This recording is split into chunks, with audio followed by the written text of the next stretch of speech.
Praise the Lord, everyone. We've made it to day 14 of our Daniel fast. Everyone be encouraged. We are down to our last week almost.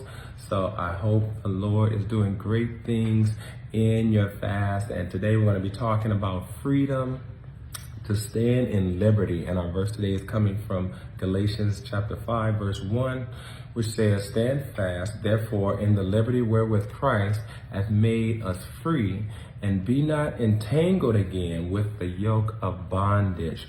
We see in the book of Galatians that the Lord had graciously saved the Galatians through the gospel of Jesus Christ, but a problem arose.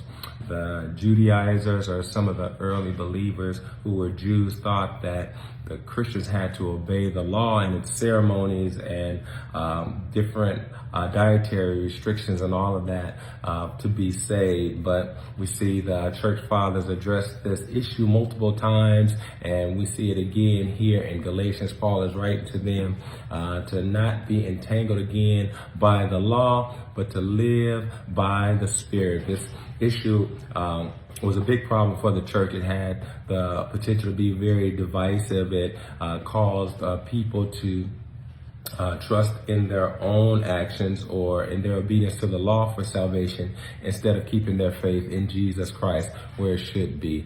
But thanks be to God, Romans tells us that the law of the Spirit of life has set us free and from the law of sin and death.